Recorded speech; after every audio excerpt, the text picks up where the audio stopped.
Sejam bem-vindos a mais um estudo no livro de Apocalipse. Nessa tarde aqui, o nosso quarto estudo, nós vamos desvendar um pouquinho mais a respeito dos capítulos 6 e 7 do livro de Apocalipse. Nós vamos ver aí o quebrantamento dos 7 selos e também um selamento especial, tá certo? É interessante isso no capítulo 6 e 7, que a gente vê os selos sendo quebrados e, por outro lado, no capítulo 7, a gente vê um selamento ocorrendo. E antes da gente iniciar esse estudo, eu convido a todos a fecharmos os nossos olhos e dirigirmos uma oração ao nosso bom Deus. Pai querido, Deus Todo-Poderoso, nós queremos te agradecer, Senhor, pelo privilégio de estudarmos a tua palavra, de estudarmos as profecias. Queremos pedir a tua presença neste estudo, que teu Santo Espírito venha nos iluminar, venha nos esvaziar de nós mesmos, que toda honra, toda glória seja dada ao nosso Senhor Jesus Cristo. Abençoa a vida de cada um dos teus filhos que estão participando deste estudo, daqueles que vão assistir depois ao vídeo, que esse estudo que nós iremos realizar, as palavras que saem da tua boca, Deus, que estão no teu livro, possam ficar gravados no coração. Nós pedimos a tua bênção em nome de Jesus. Amém. Muito bom, muito bom. Vamos lá. Capítulo 6 e 7 de Apocalipse, a abertura dos selos e o selamento do povo de Deus. Vou compartilhar com vocês aqui a minha tela. Aqui. Isso. E vamos lá. Olha só, meus irmãos. A abertura dos selos e o selamento do povo de Deus. Basicamente, aqui a gente tem duas divisões principais nesses dois capítulos, certo? Nós vamos ter ali a abertura dos 7 selos, onde a gente tem uma divisão por grupos, né? A gente tem primeiro 4 selos sendo abertos, e os seus cavaleiros.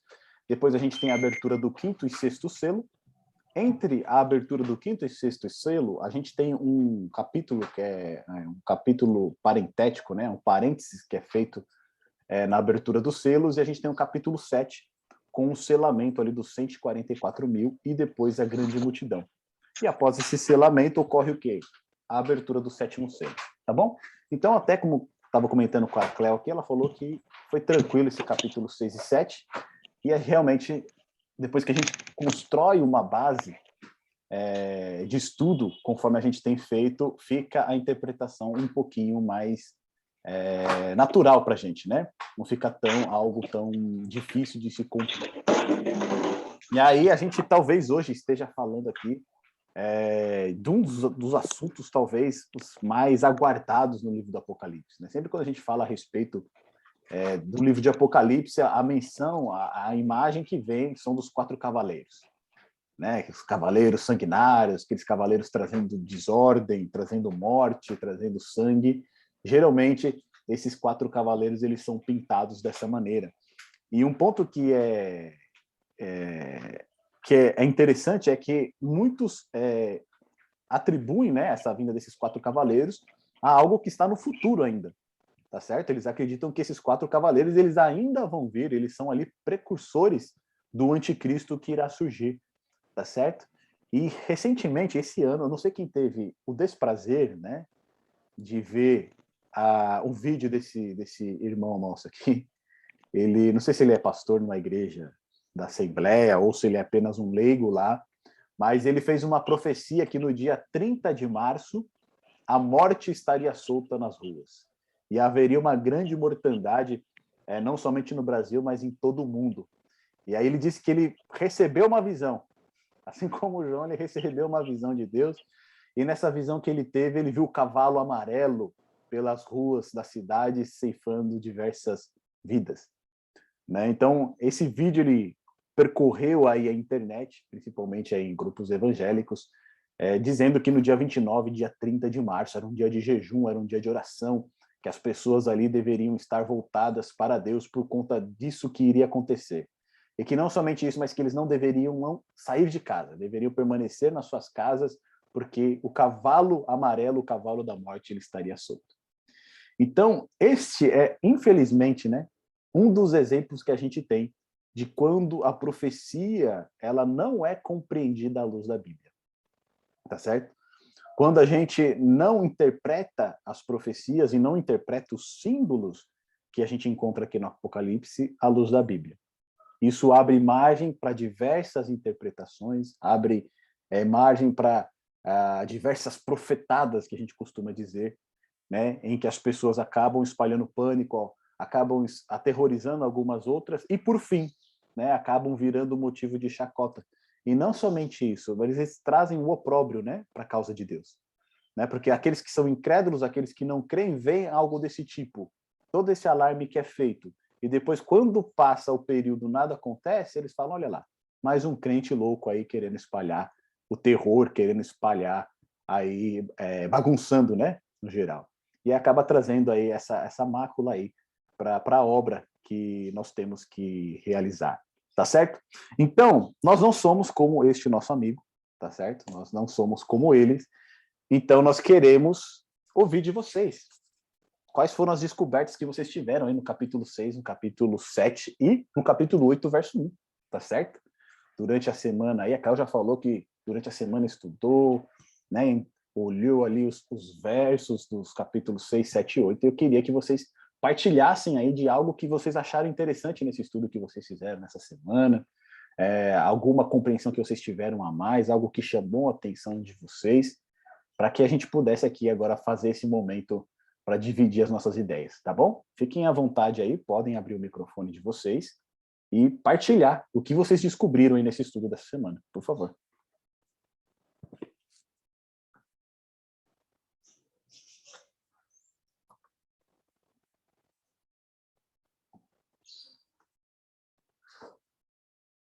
Alguém quer compartilhar com a gente aí os achados dessa semana? Acho que no final, Brito.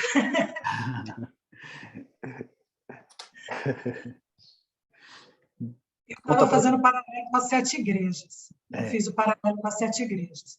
E a minha Bíblia, no final, ela também faz esse paralelo, né? Uhum. Aí eu fiquei muito curiosa, já comecei a ler as 7 trombetas. Não, vamos parar. Já se antecipou, já. Vamos parar, senão vai confundir, né? Vamos ficar só com as 7 igrejas e os 7 selos. Né?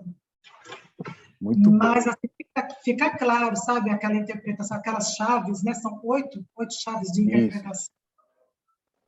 Fica muito melhor, né? A leitura, Sim. Como a Cléo falou mesmo, a gente fica, os olhos se abrem, né?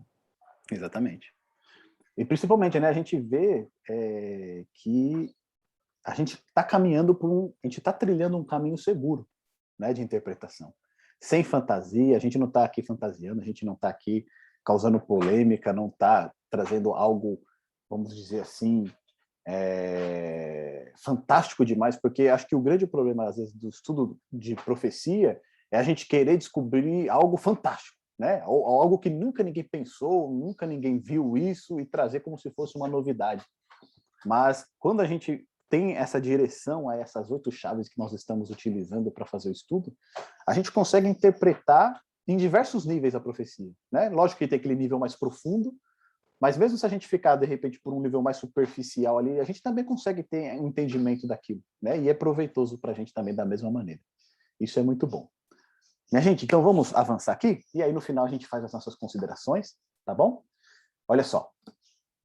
Lembra que a gente comentou lá no primeiro estudo de Apocalipse que a gente dividiu o livro em 2 grandes seções, né? A porção histórica e a porção escatológica.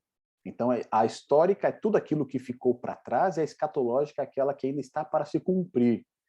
E a gente viu que aquela sequência de 7 igrejas, 7 selos, 7 trombetas e o grande conflito, que são os capítulos 12 a 14 do livro de Apocalipse, eles são paralelos, eles ocorrem um do lado do outro, tá certo? Então, o período das 7 igrejas vai ser paralelo ao período dos 7 selos, que vai ser paralelo ao período das 7 trombetas, que vai ser paralelo ao capítulo, à sessão do grande conflito, tá certo? A gente está vivendo ali no finalzinho da sessão do grande conflito. Então, essa porção que ela é paralela, o que acontece?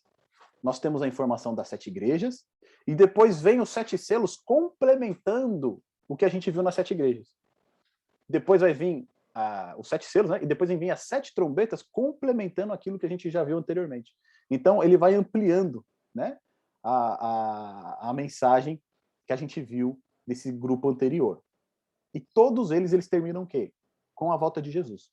Tá certo? Então, todos esses períodos, lá na última sessão, a sétima igreja, o sétimo selo, a sétima trombeta, o final do grande conflito lá no capítulo 14, eles vão terminar com a volta de Jesus. Ali encerra o período da história. Tá certo? Então, quando nós já temos essa vacina aí a respeito do fluxo dos eventos, que eles ocorrem em paralelo, fica um pouco mais fácil a gente compreender a questão dos 7 selos, tá certo? E os 7 selos, ele também vem numa divisão para a gente, né? Primeiro a gente tem um grupo de 4 selos sendo abertos, que são os 4 cavaleiros ali do Apocalipse. Depois a gente tem 2 selos sendo abertos, que é o 5º e o 6º selo. Entre o 6º selo e o 7º selo, a gente tem um parêntese, onde ocorre ali o selamento do povo de Deus, no capítulo 7, perfeito? E depois o 7º selo, ele é o menor de todos, né? Quando abre o 7º selo, o que ocorre? Houve silêncio, né? Houve silêncio no céu, tá certo? Então, essa aqui é as divisões das aberturas dos selos.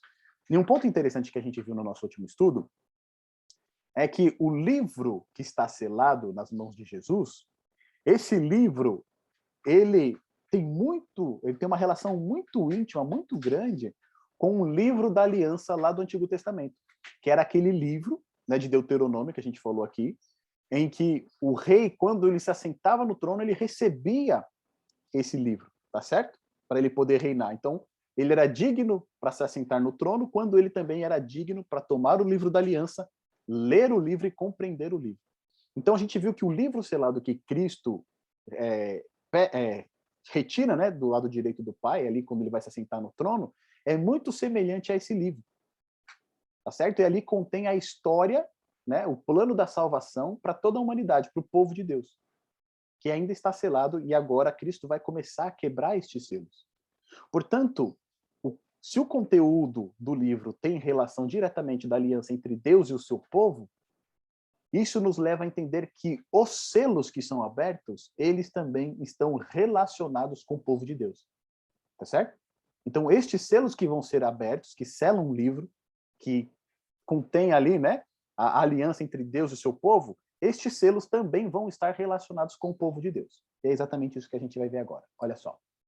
Quando a gente faz um paralelo, como a gente compreende, né, a questão do selo, dos selos aqui, dos 7 selos de Apocalipse.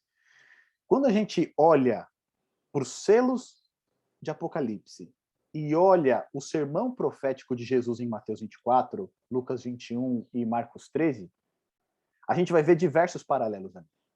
E lembra que no nosso estudo, quando a gente falou a respeito da volta de Jesus, a gente pegou vários trechos de Mateus 24, tá certo? Olha como ele é importante para a gente compreender o Apocalipse. E ali, naqueles trechos do sermão profético, é interessante o seguinte: Cristo, ele está respondendo 2 perguntas, conforme a gente já falou. A primeira, quando seria a destruição do templo em Jerusalém, que ocorreu no ano 70, tá certo? Ele estava respondendo isso para os discípulos, mas ele também estava falando a respeito da sua vinda, tá certo? Então ele estava respondendo 2 perguntas, sobre a destruição do templo e sobre a sua vinda. E quando ele começa a enumerar os sinais da sua vinda, a gente vê claramente um paralelo entre estes sinais e os selos de Apocalipse. Olha só que coisa interessante aqui pra gente, ó. Lá, quando Cristo começa a falar a respeito da sua vinda, ele fala que o evangelho será pregado para toda tribo, língua e nação, tá certo? E esse evangelho do reino será pregado para como testemunho, né? Para toda tribo, língua e nação. E quando a gente vai para Apocalipse, os primeiros selos ali, né, os 4 cavaleiros, e principalmente o primeiro selo, que é o do cavalo branco, ele, de fato, apresenta a pregação do evangelho. A gente já vai ver um pouquinho mais essa questão, tá certo? O segundo cavaleiro, ou o segundo selo, a gente vê um cavalo vermelho, tá certo? E a gente vê que ele tinha uma grande espada ali e foi dado tirar, né, a paz da terra. Ou seja, ali ele estava representando conflito. E o que a gente vê lá em Mateus 24 é que com a pregação do evangelho, o que resulta? Resulta em conflitos. Porque quando as pessoas rejeitam a pregação do evangelho, quando as pessoas rejeitam a mensagem de salvação, o que acontece? Elas se voltam e começam a perseguir aqueles que pregam essa mensagem. Depois a gente vai ver no sermão profético que Cristo fala que vai haver fomes, né? Haverá fomes, terremotos, etc. E a gente vê também que um dos cavaleiros ali ele carrega essa parte da fome, tá certo? O cavalo preto, o terceiro cavaleiro, o cavalo do terceiro selo, ele tem uma balança na sua mão, e ali, quando fala, né, uma medida de trigo, etc., por um denário, ele está se referindo a uma escassez de alimento, tá certo? Então ele está fazendo a menção à fome. Depois, a gente vai ver que o último cavaleiro, o cavaleiro amarelo, né, o cavaleiro ali que tem uma cor ali meio esverdeada, é uma cor como se fosse de um defunto, né?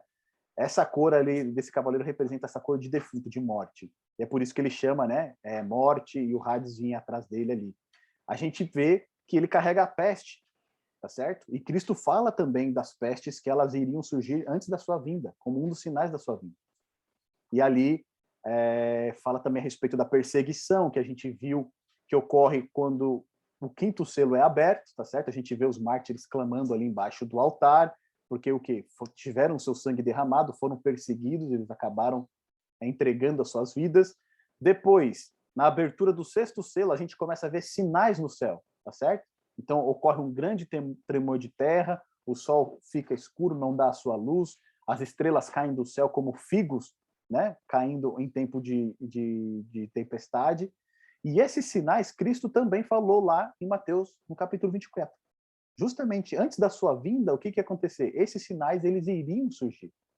Então, quando a gente traça esse paralelo, né, entre os 7 selos e o sermão profético de Cristo, lá em Mateus, no capítulo 24, Marcos 13 e em Lucas 21, a gente consegue relacionar a abertura dos selos com os eventos que Cristo mencionou antes da sua vinda. Tá certo? Então, a pregação do evangelho, a fome, a peste, todas elas aqui estão relacionadas ao primeiro, segundo e quarto selo.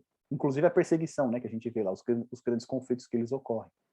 Depois, no quinto selo, que a gente tem ali a morte, né, dos servos de Deus, os mártires, a gente vai ter o quê? A perseguição que Cristo falou, né? A segunda tribulação daqueles dias, e se os tempos não fossem abreviados, né, não sobraria ninguém. Cristo vai falar a respeito disso.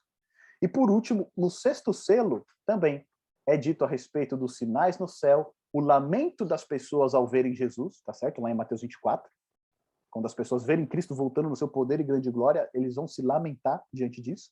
E por fim, a segunda vinda de Cristo, né? Cristo vai vir com seus anjos e ali vai receber o seu povo. É exatamente esse cenário que a gente enxerga aqui na abertura do sexto selo.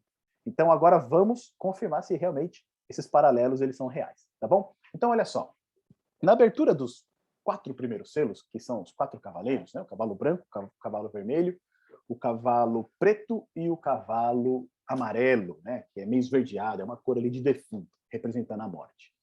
A gente percebe algumas coisas, tá? Essa imagem dos 4 cavaleiros que a gente enxerga aqui em Apocalipse, ela é extraída lá de Zacarias, no capítulo 1, onde Zacarias ele vai ver 4 cavaleiros, ele vai ver 4 cavalos, tá? Um cavalo branco, um cavalo preto, um cavalo vermelho e um outro salpicado. E esses 4 cavalos, eles são enviados por Deus para tirar a paz da terra, tá certo? Então, esses 4 cavaleiros é uma imagem que João extrai lá de Zacarias, no capítulo 1. Só que aqui as cores não são iguais, tá certo? Mas o significado é aqueles que saem para tirar o quê? A paz das pessoas que estão na terra, tá certo? É esse o sentido aqui que João apresenta esses cavaleiros para nós. E quando a gente vê lá, logo no primeiro verso do capítulo 6, né? Vi quando o cordeiro abriu um dos 7 selos e ouvi um dos 4 seres viventes dizendo como se fosse voz de trovão, vem. A gente vai ver que esse vem, ele repete para os 4 cavalos, tá certo? Ele não está falando vem para João, ele está falando vem para o cavalo. Ele fala, vem. Aí o cavalo surge na visão. E aí na primeira visão, o que João vê? Um cavalo branco e o seu cavaleiro com um arco. E foi-lhe dado uma coroa, e ele saiu vencendo e para vencer. E aqui é interessante, né? Porque muitas vezes as pessoas atribuem esse cavalo branco como aquele que vai preceder o anticristo. Só que olha que coisa interessante. Esse cavalo, qual que é a cor dele? É branca, tá certo? E até aqui, tudo o que nós vimos que está relacionado com branco representa o quê? Representa Deus. Então a gente viu lá as vestes brancas, a gente viu a pedrinha branca que seria dada para aquele que for justificado, tá certo? Então, tudo que a gente tem visto até agora aqui de branco, o cabelo branco, né? Quando João tem a visão de Cristo glorificado, seu cabelo é branco como a alva lã. Então, tudo que é relacionado a branco até aqui tem relação direta com Deus, tá certo? Então, esse cavalo branco, ele representa o quê? Se a gente fazer o paralelo lá com as 7 igrejas, a gente vai lembrar da igreja de Éfeso, que era a primeira igreja, que era a igreja dos tempos apostólicos, tá certo? E ali tinha o quê? A pregação pura do evangelho. Lembra que a gente falou? Que os efésios, eles valorizavam a palavra de Deus, que eles não suportavam os nicolaítas, etc. Eles provavam todos aqueles que se diziam apóstolos. Ou seja, é a igreja apostólica cheia do Espírito Santo pregando o evangelho do reino. É justamente esse cavalo branco. Por quê? Ele tem uma coroa. Lembra que a promessa para o vencedor é uma coroa também? E outro ponto, ele sai vencendo e para vencer. Lembra que todas as promessas terminam com ao vencedor lá das igrejas? Ou seja, né, a vida do cristão é uma vida de contínua batalha.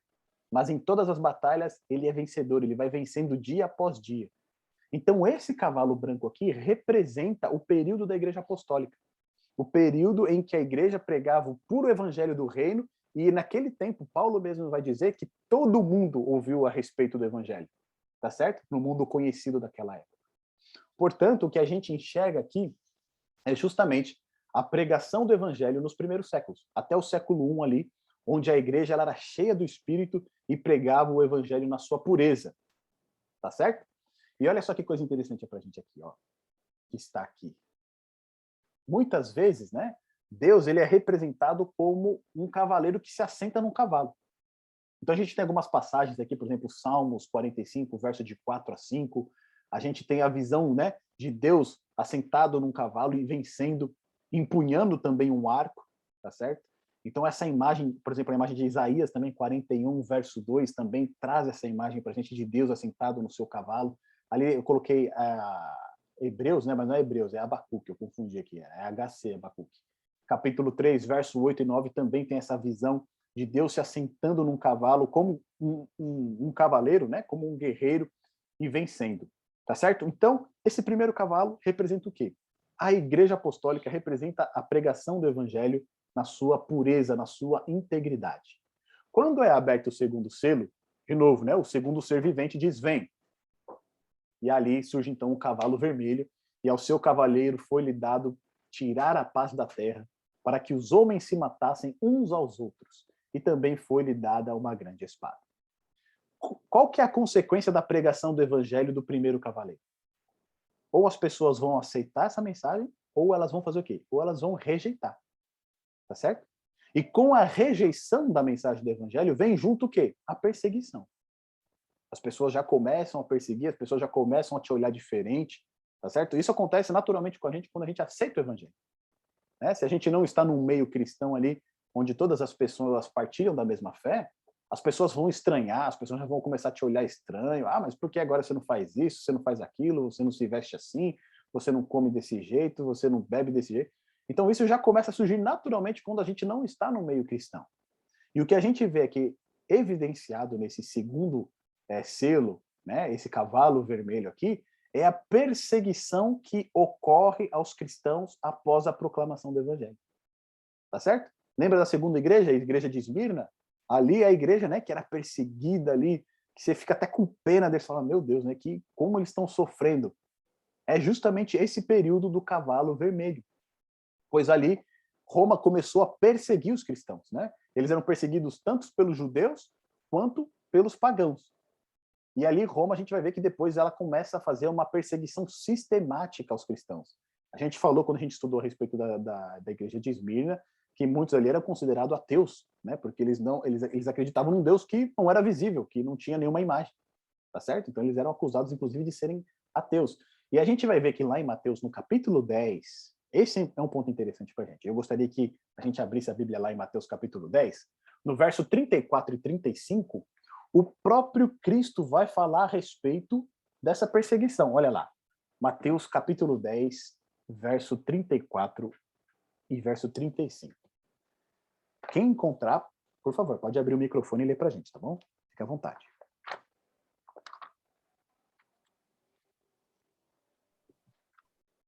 Não cuideis que vim trazer a paz à terra. Não vim trazer paz, mas espada.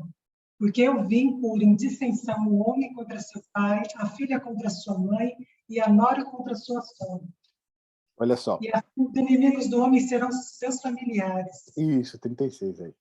Olha lá, olha só. Então, o próprio Jesus, ele fala que ele não veio trazer paz, mas ele veio trazer o quê? A espada, tá certo? Como que o príncipe da paz ele vem trazer a espada?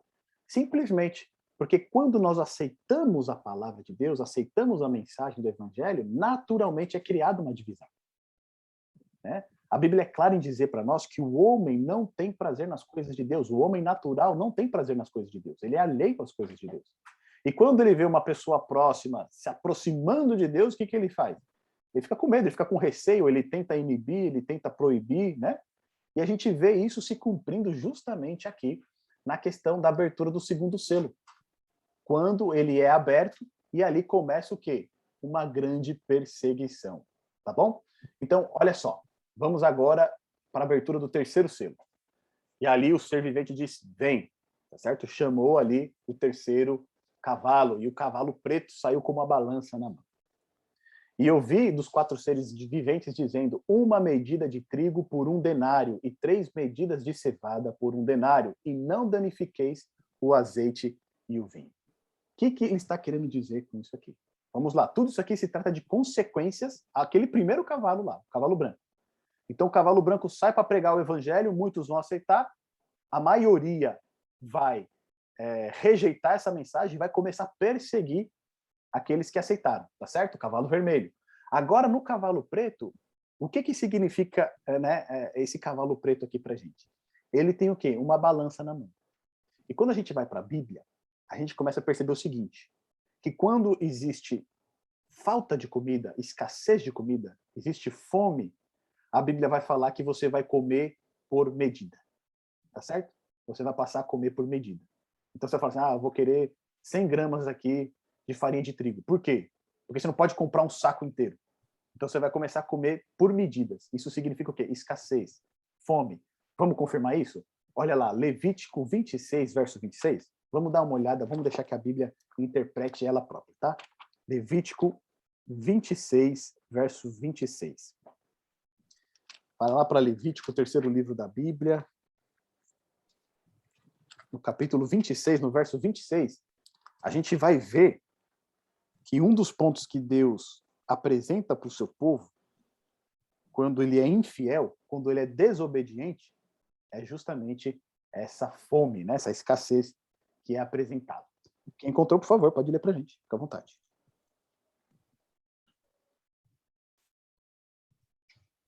É 26, 26? Isso, 26, verso 26. Tá. Quando eu vos tirar o sustento do pão, 10 mulheres cozerão o vosso pão num só forno e vô-lo entregarão por peso. Comereis, porém não vos fartareis. Olha só. Então aí, obrigado, viu, Carolina? A gente vê que o quê? Quando você tem a comida, né, a medida por peso significa que é pouca, tá certo? Você está com escassez, você está tendo falta de comida. E justamente esse cavalo preto segurando a balança, ele representa a fome, a escassez. E se a gente considerar que o trigo, a cevada, o azeite e o vinho, eles eram os elementos essenciais da dieta do povo da Palestina, tá certo? Então, tanto o trigo quanto o azeite, quanto o vinho, né, o suco ali da uva, ele fazia parte do dia a dia das pessoas. Só que aqui em Apocalipse, ele traz uma questão simbólica para a gente. E o que representa, por exemplo, o trigo, o pão? Aqui está sendo apresentado que o povo de Deus ele vai passar por um período difícil, de escassez. Isso por conta do quê? Da rejeição da mensagem do evangelho, tá certo?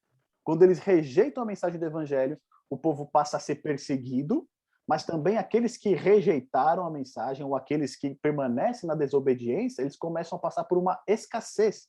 Só que essa escassez não é uma escassez física, mas espiritual. Tá certo? Então, o trigo aqui representado e a cevada, elas têm um significado simbólico, que é qual? Lá em Mateus, no capítulo 4, verso 4, né, Jesus, quando ele foi tentado ali no deserto a transformar as pedras em pães, ele vai citar uma passagem lá de Deuteronômio, tá certo? Quando Satanás pede para ele transformar as pedras em pães, ele vai falar o quê? Nem só de pão viverá o homem, mas de toda a palavra que procede da boca de Deus. Então, o que Cristo compara aqui? Né? O pão, ele compara com a palavra de Deus. Tá certo? E quando aqui a gente vê esse cavalo, né, preto, esse cavaleiro negro aqui segurando uma balança, e você tem escassez do trigo que é usado para fazer o pão, representa a escassez da palavra de Deus. Ou seja, a palavra de Deus começa a ser tirada do meio cristão e no lugar da palavra de Deus começa a ser colocado o quê? A tradição dos homens. Percebe? E se a gente, né, fazer o paralelo do terceiro cavaleiro com a terceira igreja, que é a igreja de Pérgamo, lembra? Pérgamo significava o quê? Casamento. Muitos casamentos. E é justamente o período onde a igreja começa a fazer aliança com o paganismo. Então, a tradição começa a entrar dentro da igreja. A gente vai ver lá que para Pérgamo, né? Cristo ele fala, tenho contra você que você mantém no seu meio quem? Aqueles que seguem a doutrina de Balaão e dos nicolaítas. Tá certo? Então, as heresias começam a entrar dentro da igreja e a palavra de Deus começa a ser retirada. Quando a palavra de Deus é retirada, o que acontece? Fome espiritual. Você tem fome espiritual. E por que aqui é dito, né? Uma medida de trigo por um denário. Denário era o salário de um dia do trabalhador. Tá certo? Então, se ele trabalhasse um dia, ele ia receber um denário. Só que com esse denário, ele só conseguia comprar uma medida de trigo. E a medida de trigo é o alimento para um homem. Ou seja, se você tem uma família, como é que você vai sustentar sua família com uma medida de trigo? Percebe? Então, uma escassez, a escassez aqui de comida representada é a escassez da palavra de Deus, a escassez do pão, né, vivo do céu, que é o próprio Jesus. Lá em João 6 ele vai dizer, né, eu sou o pão da vida. Então, quando você tira a palavra de Deus, você também está tirando a pessoa de Cristo do meio, tá certo? Porque a palavra de Deus, Cristo é a palavra encarnada, tá certo? Agora, olha só, mas ele é dito o seguinte para o terceiro cavaleiro, e não danifiques o azeite e o vinho. O que significa isso? Quando a gente vai para a Bíblia, a gente percebe que o azeite, ele é a representação do quê? Do Espírito Santo, tá certo? Quando os reis, eles eram ungidos, né? Davi foi ungido, Saul foi ungido lá no Antigo Testamento, a gente pode ver lá em 1 Samuel. O que acontece? O profeta, ele vai ungir eles como reis, ele leva o azeite e derrama sobre a cabeça do rei. O que significava esse azeite sendo derramado sobre o rei que havia sido coroado? A unção. Ou seja, ele foi ungido para um papel de governante, tá certo? Então ali ele era capacitado pelo Espírito Santo de Deus para conduzir a nação. Então o significado do azeite é justamente o Espírito Santo, é a presença do Espírito Santo na vida do crente. E o vinho, ele representa o quê? O sacrifício de Cristo. Tá certo? Lá em Mateus capítulo 26, dos versos 28 a 29, quando Cristo ali está junto dos seus discípulos ali onde eles fazem ali, né, a ceia da Páscoa, né, ele pega o cálice com o vinho e ele diz que aquele cálice representava o quê? O sangue que ele derramava, né, por todo o povo, né? O sangue que eu derramo por vocês é o símbolo do sangue do sacrifício de Cristo. Então, o azeite é o símbolo do Espírito Santo e o vinho é o símbolo do quê? Do sacrifício de Cristo. Então, a gente percebe aqui que nesse terceiro selo, né, esse cavalo preto, apesar da palavra de Deus ter sido removida, ter sido retirada e haver uma escassez espiritual, uma fome espiritual, a presença do Espírito Santo e do sacrifício de Cristo ainda estaria presente ali. Porque ele diz o seguinte, não danifiques o quê? O azeite e o vinho. Tá certo? Então, eles removeram a palavra de Deus, mas o Espírito Santo, o sacrifício de Cristo, ainda estavam presentes ali no meio da sua igreja.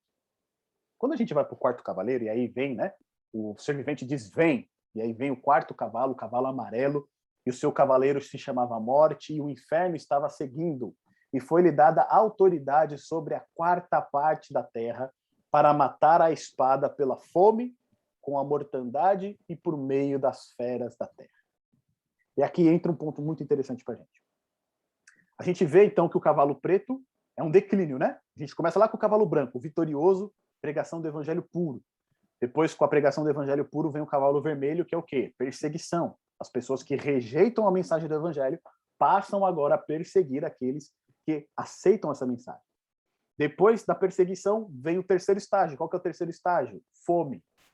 Tá certo? A ausência ali da palavra de Deus. A palavra de Deus é removida, com isso começa a ocorrer uma sequidez espiritual, uma fome espiritual. E quando a gente vai para o quarto cavaleiro, que é chamado Morte, A pessoa está com fome, não tem o que comer, o que ocorre? Morte. Tá certo? É uma consequência do terceiro cavaleiro. Se o terceiro cavaleiro, o trigo, né, era pouco, a escassez era pouca, a palavra de Deus foi tirada, né, a fome espiritual começou a gritar ali no meio do povo de Deus. Se isso não é resolvido, qual que é a consequência de uma pessoa que não come? É a morte. E esse quarto cavaleiro aqui, esse quarto selo, representa justamente a morte espiritual da igreja. E olha que coisa interessante para a gente. Ele diz que foi-lhe dada autoridade sobre a quarta parte da terra, para o quê? Matar a espada, pela fome, mortandade também pode ser pestes, e por meio do quê? Das feras da terra. Tá certo? São 4 pontos aqui.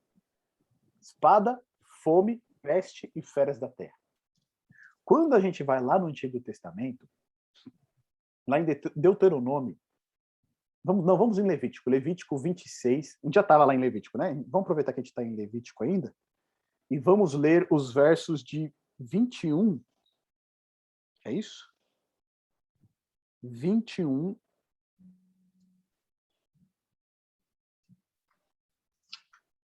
a 26. O 26 a gente acabou de ler, que a gente acabou falando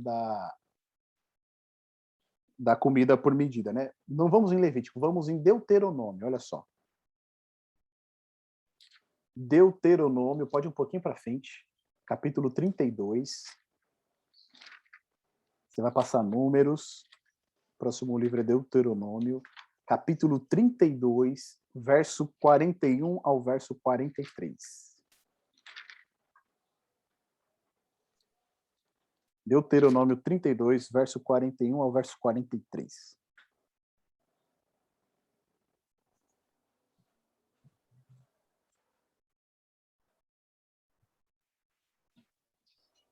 Quem encontrou pode ler para a gente, por favor. 41 a 43, é? Isso.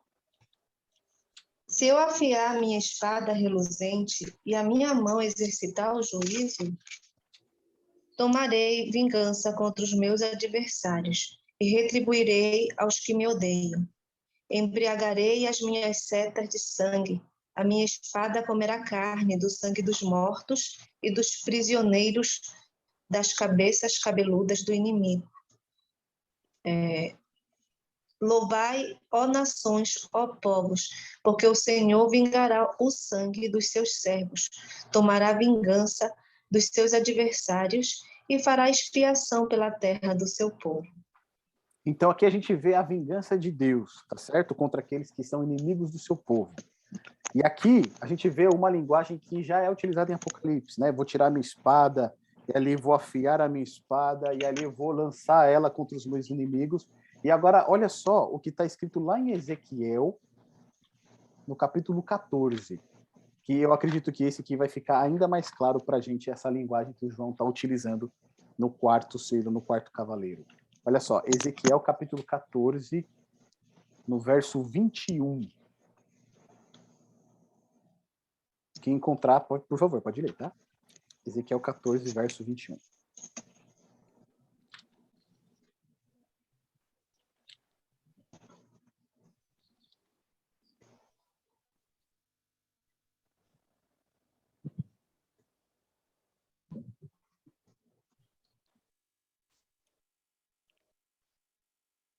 Alguém encontrou aí?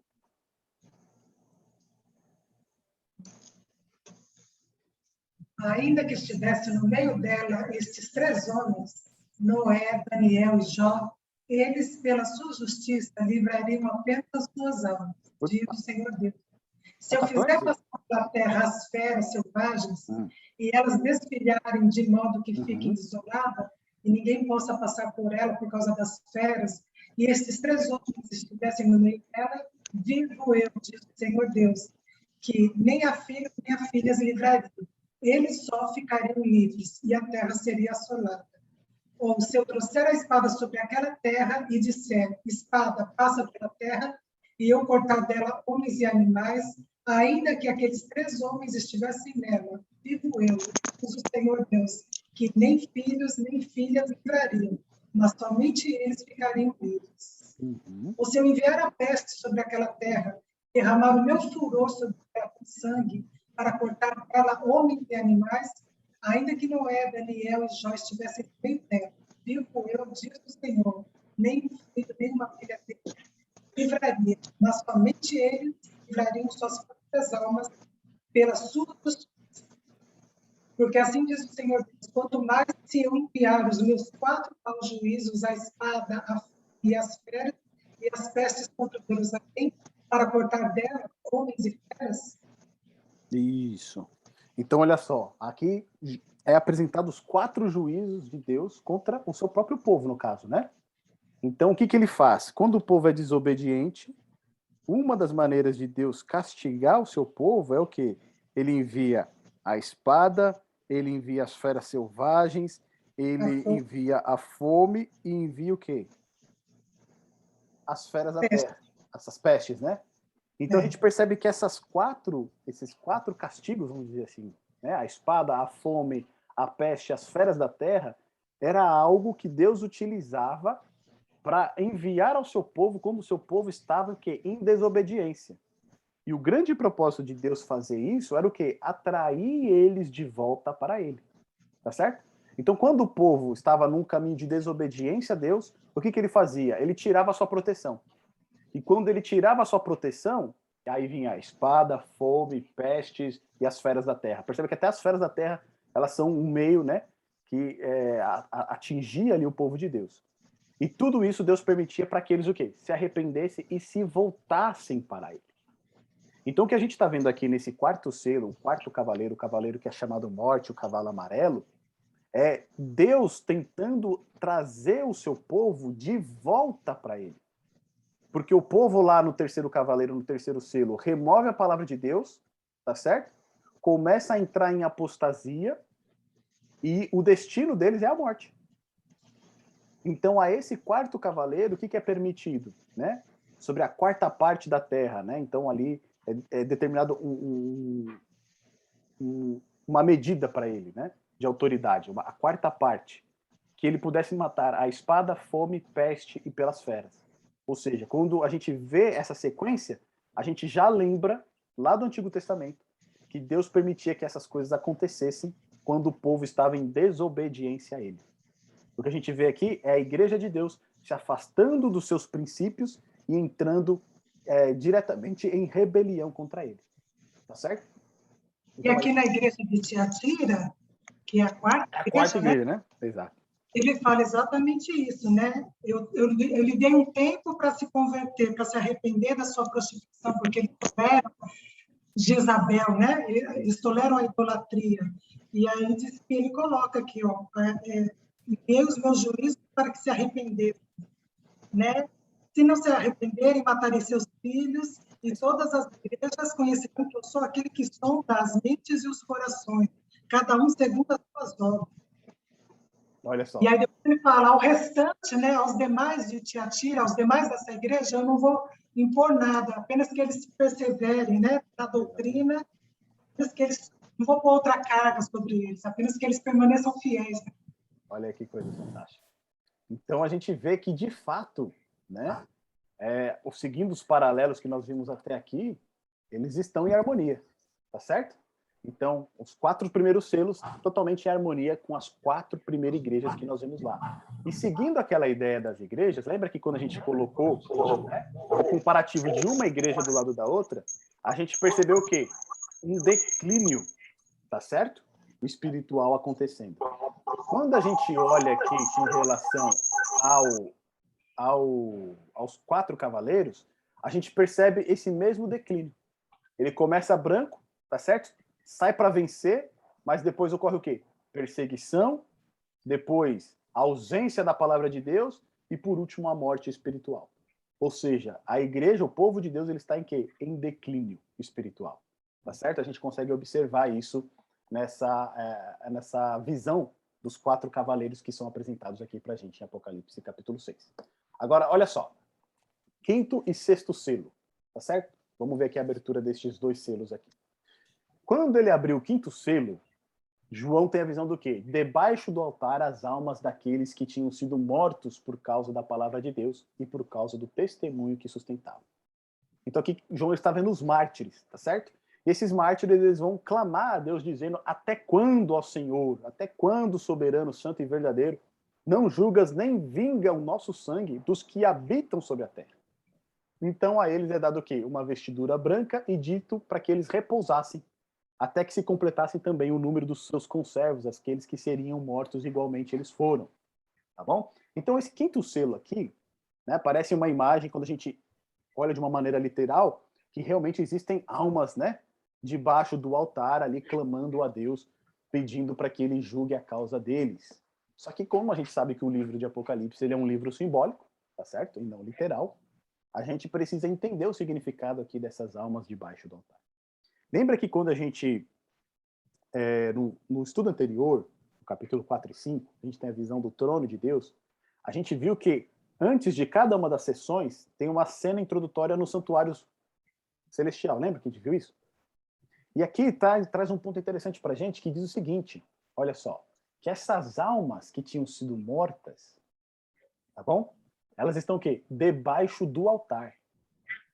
E quando a gente olha para o santuário, só tem dois lugares que a gente tem o altar. A gente tem o altar de incenso, que fica no lugar santo, e o altar de holocausto, que fica lá no pátio, onde eram feitos os sacrifícios.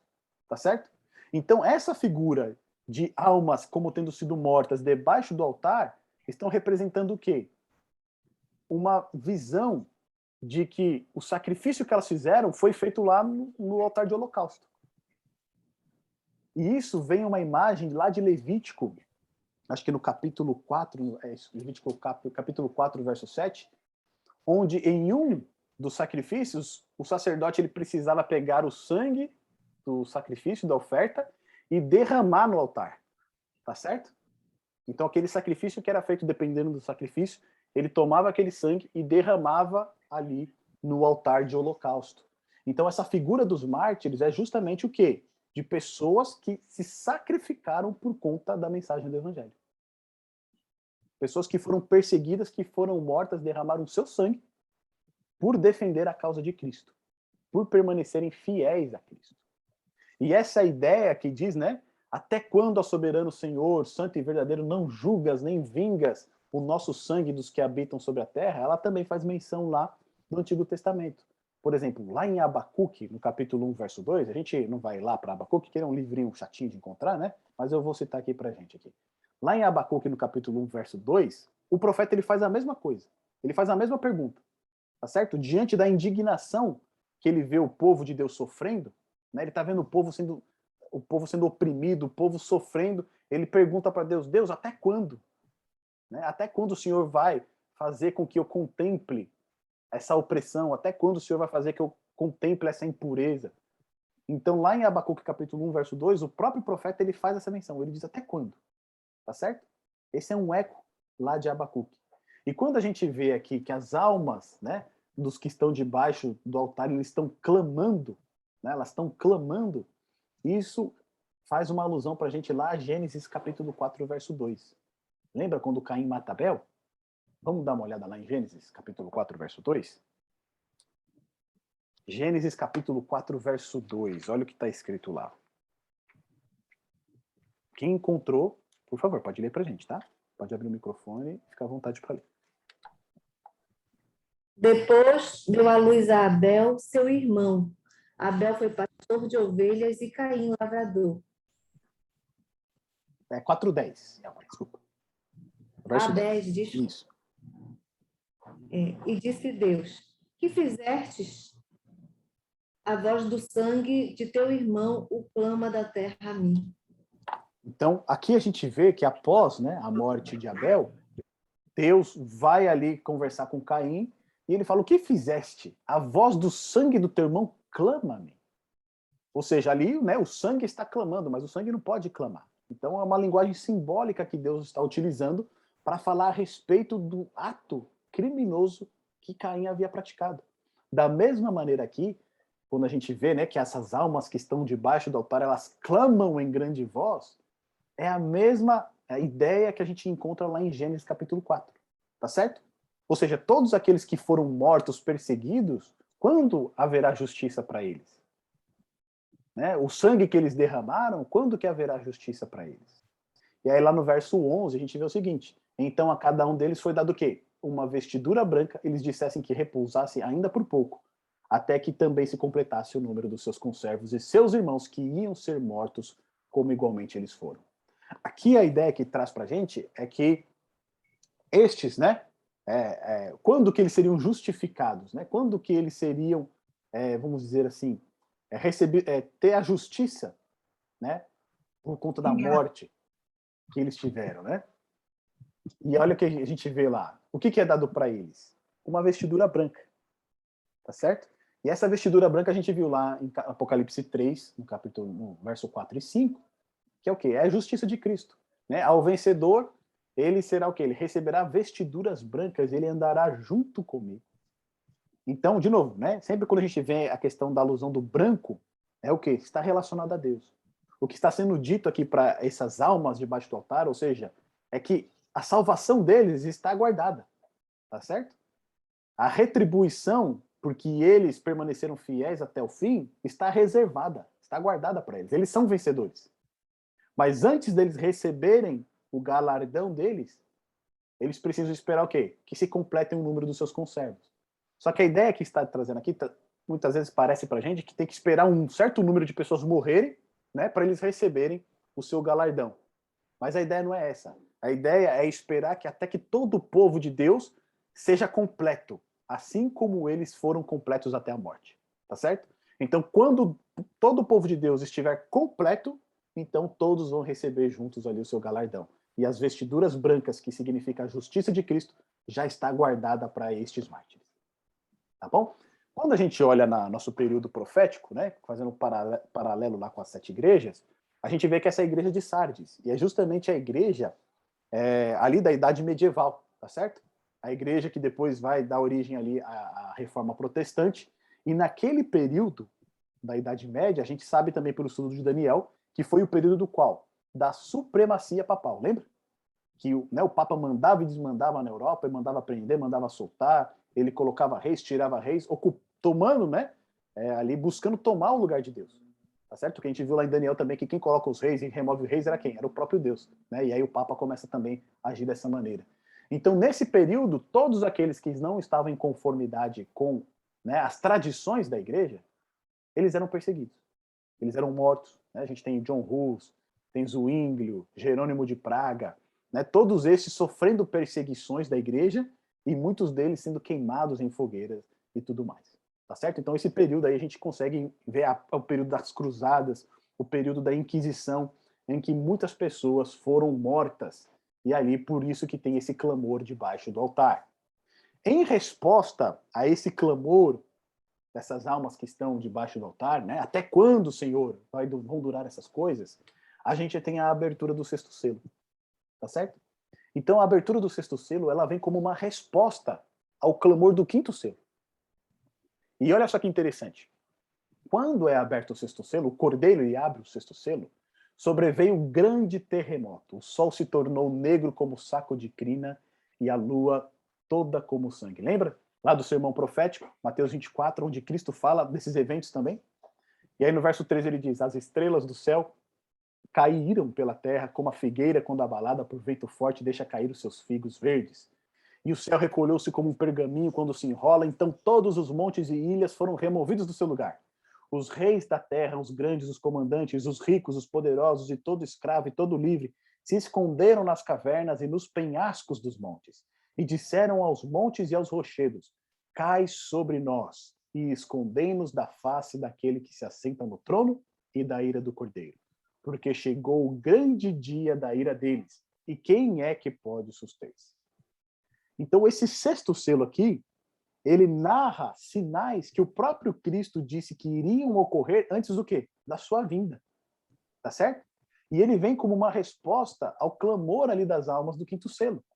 Porque ele diz lá no verso 10, né, as almas dizem o seguinte, ó, não julgas nem vingas o nosso sangue dos que habitam sobre a terra. E um ponto interessante que a gente vai perceber aqui em Apocalipse, que geralmente quando utiliza o termo dos que habitam sobre a terra, se refere a quem? Aos ímpios. Tá certo? Porque os justos, aqueles que são filhos de Deus, servos de Deus, eles, assim, por mais que eles ainda estejam na terra, eles pertencem ao céu. Tá certo? Eles pertencem ao reino de Deus. Então, por diversas vezes, quando a gente encontrar aqui no Apocalipse aqueles que habitam sobre a terra, é uma referência aos ímpios, tá certo? A gente vê essa referência lá em Apocalipse 3:10, quando fala a promessa feita à igreja de Filadélfia, né? É que ele vai fazer aqueles, né? Que vai trazer todos aqueles diante deles, vai demonstrar que eles vão ver, vão se prostrar diante de ti e vão ver que eu te amo, tá certo? E aí, quando ele fala que vai trazer essas pessoas ali, os seus perseguidores, Cristo se refere aos que habitam sobre a terra. Então, aqui vem o quê? O juízo sobre os que habitam sobre a terra, no sexto selo. E toda essa linguagem que é extraída aqui de João, apresentando, né, a abertura do sexto selo, ela tem o pano de fundo lá no Antigo Testamento. Tá? Então, a gente vai ver dois aqui. Olha só, lá em Joel, capítulo 3, verso 14 e 15. Se você ficou em Ezequiel, é só ir um pouco mais para frente, tá bom? Vai um pouquinho mais para frente, que você vai chegar ali em Joel. É um livrinho pequeno também, mas a gente consegue encontrar ele ali.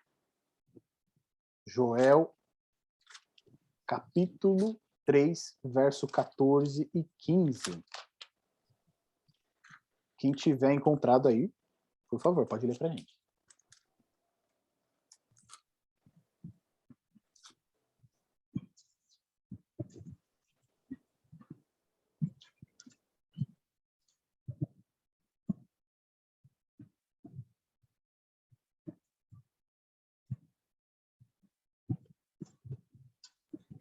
Multidões, multidões no vale da decisão, porque o dia do Senhor está perto no vale da decisão. O sol e a lua se escurecem, e as estrelas retiram o seu resplendor. Olha só. Então, aqui, obrigado, Belma. A gente vê Joel falando a respeito do quê? Do dia do Senhor. Tá certo? O dia do Senhor é o quê? É o dia do juízo. Né? O dia do Senhor ele é usado em dois sentidos na Bíblia. O sábado e para o dia em que o Senhor ele vai trazer juízo sobre a terra. E aqui, Joel, ele está usando, né? Quer dizer, João, ele está usando emprestada de Joel essa mesma imagem. Tá certo? Multidões, multidões no vale da decisão, porque o dia do Senhor está perto. O sol e a lua se enegrecerão. Ou seja, não darão a sua luz. Ou seja, quando a gente olha para o Antigo Testamento, sempre vê essa linguagem, né? O sol não dando a sua luz, as estrelas não dando a sua luz, é porque se refere ao dia do Senhor, ao dia do juízo. Vamos ver mais um exemplo? Olha só, Isaías capítulo 2, verso 19 e 21. Pode voltar um pouquinho aí, você está em Joel, pode voltar. Lá para Isaías, lá no capítulo 2, nos versos de 19 a 21. Quem encontrar já pode abrir o microfone e ler para a gente, por favor.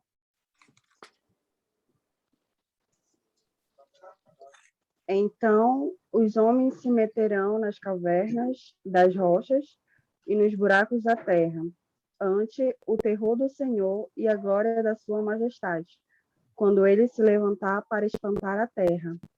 Naquele dia, os homens lançarão às toupeiras e aos morcegos os seus ídolos de prata e os seus ídolos de ouro, que fizeram para ante eles se prostrarem. E meter-se-ão pelas fendas das rochas e pelas cavernas das penhas, ante o terror do Senhor e a glória da sua majestade, quando ele se levantar para espantar a terra. Olha só, a linguagem, né? Muito semelhante àquela que João utilizou aí na abertura do sexto selo. Portanto, o que a gente vê aqui na abertura do sexto selo é o quê? É o dia do Senhor, é o dia do juízo. Tá certo? É o dia em que Deus vai dar uma resposta para o clamor daqueles mártires que estão debaixo do altar. E nesse dia a gente vê aqui em Apocalipse, no capítulo 6, nos versos 15, né?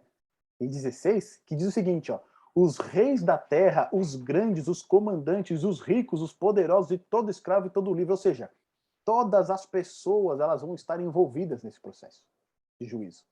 Nesse momento não vai ter aquele que vai confiar na sua riqueza, que vai confiar no seu poder, que vai confiar no seu status, tá certo? Porque todos vão ser julgados. O sexto selo é a volta de Jesus. É o momento que antecede a vinda de Jesus. E naquele momento, né, aqueles que habitam sobre a terra, né, aqueles que não aceitaram a salvação em Cristo Jesus, eles vão se esconder. Eles vão falar, ó, caiam os montes sobre nós e nos esconda da face daquele que se assenta no trono e de quem? Da ira do Cordeiro. E um ponto interessante é que, quando Jesus retornar à Terra, o Pai vai retornar junto com ele.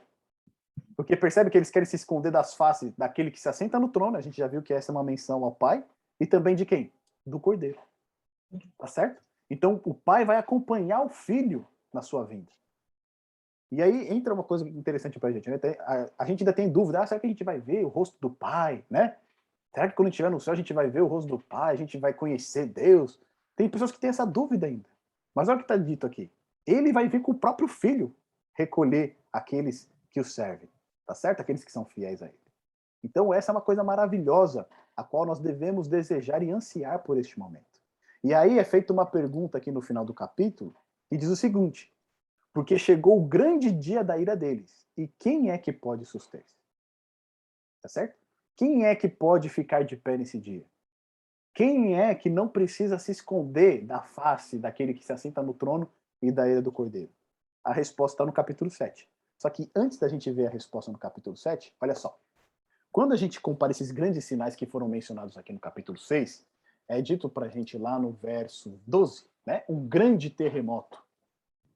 E o que a gente percebe é o seguinte, que esse grande terremoto ele ia ocorrer justamente o quê? Antes da vinda de Jesus, tá certo? Porque aqui a abertura do sexto selo é a volta de Jesus. Então, antes da volta de Jesus, iriam ocorrer o quê? Um grande terremoto, o sol se tornaria negro, como crina, e as estrelas do céu caíram pela terra. O próprio Cristo, lá no seu sermão profético, ele fala a respeito desses sinais. Tá certo? E quando a gente vai para a nossa história, lembra lá no nosso estudo de Daniel, que o chifre pequeno, ele ia ter um período de supremacia até o tempo do fim? E esse tempo do fim era 1798, que quando, né, ali o papado ele foi deposto, né, o general Berthier, a mando de Napoleão, ele vai lá, depõe o Papa e o Papa perde a sua supremacia que ele tinha sobre a Europa. Tá certo? Ele perde o seu poder político, ele fica só com o seu poder religioso, ainda assim restringido. Então, o que a gente percebe aqui? Lá em 1798 começou o tempo do fim. E o tempo do fim, ele vai até a volta de Jesus. Perfeito? O que está sendo dito para nós aqui no sexto selo é que antes da volta de Jesus vão ocorrer esses eventos. E esses eventos aqui, eles precisam ocorrer no tempo do fim. E quando a gente vai na história, olha só, o terremoto de Lisboa, um dos maiores terremotos que já ocorreram na humanidade, na história da Terra. Tá certo? Em 1755. Ali mais de 10 mil pessoas foram mortas, a cidade de Lisboa ficou destruída. Existem relatos aqui de que abriam-se fendas no meio da cidade e dali surgia fogo, tá certo? E quando a gente olha aqui nesse mapinha aqui que mostra o alcance desse terremoto, olha que coisa interessante. Aqui na estrelinha, não sei se dá para poder ver aqui, é onde está Lisboa, tá certo? Então, a maior parte do impacto realmente foi aqui nessa região. Só que ela se estendeu por quase todos os continentes. Ela atingiu a América do Norte, ela atingiu a América do Sul, ela foi sentida na África, que também está ali coladinha, né? O Estreito de Gibraltar ali está colado ali com eles. E ela foi, inclusive, para o Oriente, chegando até a Índia. Ou seja, esse terremoto foi de uma magnitude tão grande que várias localidades do nosso mundo, né, foram atingidas ou sentiram, né, esse tremor de terra. Tá certo? Os sismólogos ali estimam que o sismo de 1755 atingiu magnitudes entre 8, 7 e 9 na escala Richter, ou seja, foi algo tremendo mesmo. Inclusive, teve um autor que, por conta desse terremoto, ele escreveu um livro chamado A Ira de Deus. É interessante isso, né?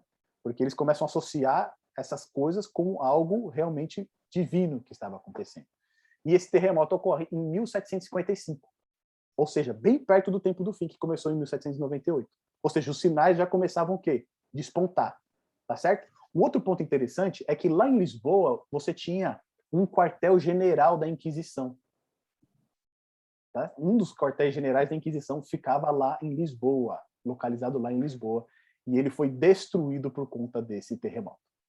Olha só, em 1790, ou seja, mais perto ainda do tempo do fim, O que ocorreu aqui? Olha, o dia escuro, né, também conhecido como o dia escuro da Nova Inglaterra, lá em 19 de maio de 1780, quando 1780, desculpa, eu 1790 aqui, mas 1780. Quando os céus da Nova Inglaterra e de parte do Canadá ficaram demasiadamente escuros, apesar de ser dia. Então, existem relatos aqui que durante todo um dia ficou uma escuridão total. Você não enxergava nada. Diz que, inclusive, durante o dia você precisava acender velas. Tá certo? As reuniões que foram realizadas, por exemplo, no Congresso americano, teve que ser realizada à luz de velas em pleno dia, dizendo assim, né? No meio-dia, onde o sol deveria estar mais forte, eles tiveram que realizar à luz de velas, porque a escuridão ela era total. E aqui, né, alguns vão querer dizer que essa escuridão foi devido a alguma combinação de incêndio, fumaça, etc.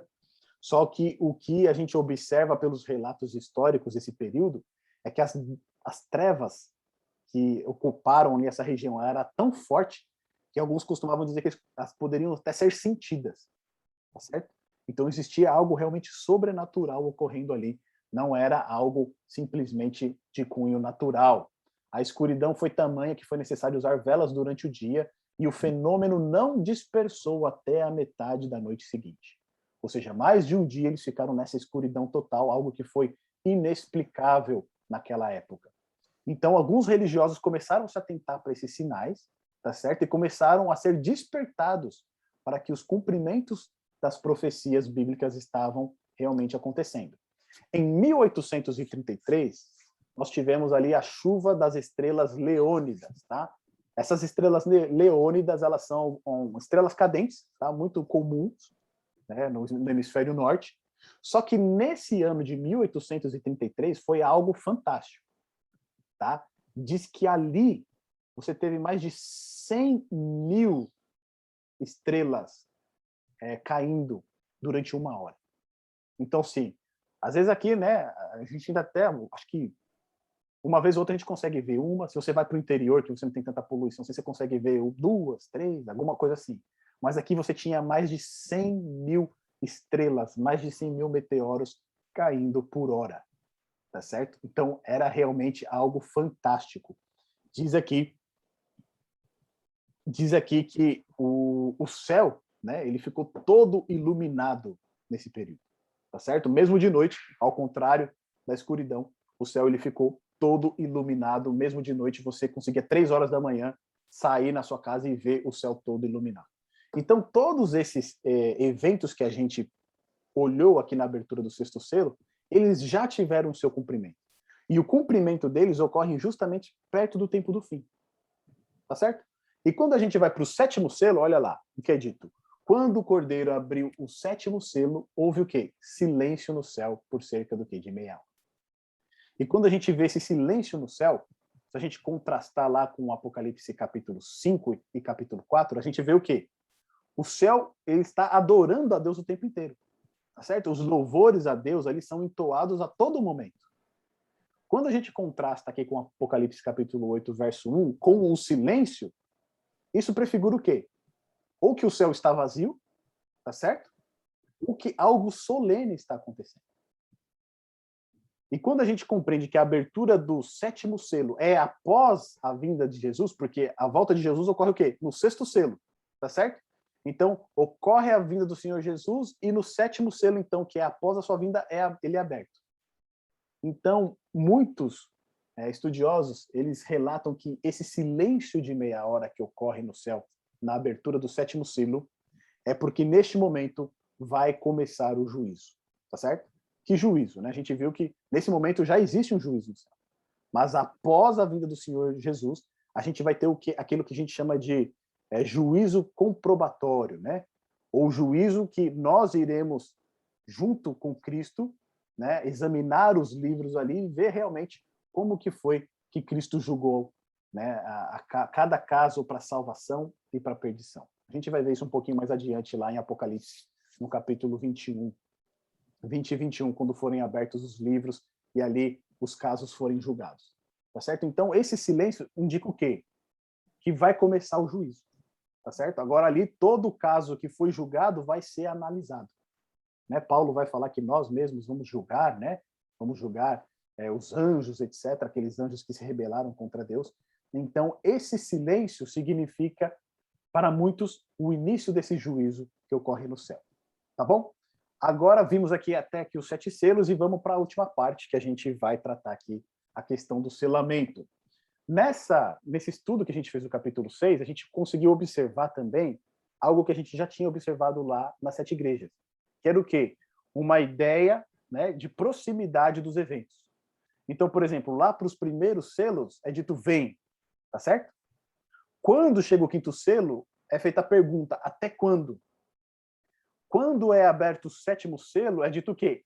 O 6º selo é dito o quê? É vindo, tá certo? Ou seja, veio o Cordeiro e aquele que se assenta no trono. E no 7º selo, o que ocorre? Silêncio. Tá certo? Então, essa ideia de movimento a gente também encontra aqui na abertura dos selos. Vem, vem, vem, vem, até quando é vindo e depois o silêncio. Então, quando a gente faz essa comparação com as 7 igrejas, olha só que interessante aqui para a gente, né? A gente vê que ela se sobrepõe, tá certo? Então, a igreja de Éfeso representa também o 1º selo. A igreja de Esmirna, o 2º selo, e assim por diante, até a igreja de Laodiceia, que representa o 7º selo, tá certo? Então, após a 7ª igreja e após o 6º selo, é o quê? É a segunda vinda de Cristo. Tá bom? Então, a gente consegue ter esse paralelo aqui entre as igrejas e também a abertura dos selos. Então, agora vamos para o selamento. A gente viu que o livro está sendo desselado, tá certo? Os selos estão sendo removidos, mas no meio, né, entre o 6º selo e o 7º selo, o que ocorre? Um selamento. E a gente vai ver que esse selamento responde à pergunta que é feita no 6º selo, onde é dito, né, quem poderá subsistir nesse dia? Quem poderá ficar diante, né, daquele que se assenta no trono e também do Cordeiro? E a resposta está no capítulo 7, que são aqueles que foram selados. Então, olha só. A gente passa aqui rapidamente pelo selamento e a gente vê o seguinte, depois disso, vi 4 anjos em pé, depois disso o quê? Dos 6 selos, tá certo? Então, depois da visão dos 6 selos ali que João teve, ele tem agora a visão de 4 anjos nos 4 cantos da terra, ou seja, estão em volta de toda a terra, e esses 4 anjos, eles estão cuidando para que nenhum vento sopre sobre a terra, nem sobre o mar e nem sobre a ar. Tá certo? Então, eles estão segurando esses ventos. O que são esses ventos? Lá em Jeremias, no capítulo 4, verso 11 e 13, esses ventos são trazidos para a gente como guerras, tá certo? Uma grande convulsão. Então, guerras, a gente vai ver, né, o que Cristo vai falar, né? E ouvireis a falar de guerras e rumores de guerras. Então, tudo isso que traz, né, tira a paz, é entendido ali como os ventos. Jeremias ele vai trazer essa ideia para a gente. Então, esses 4 anjos eles estão segurando o quê? Justamente os conflitos que querem assolar toda a Terra. Tá certo?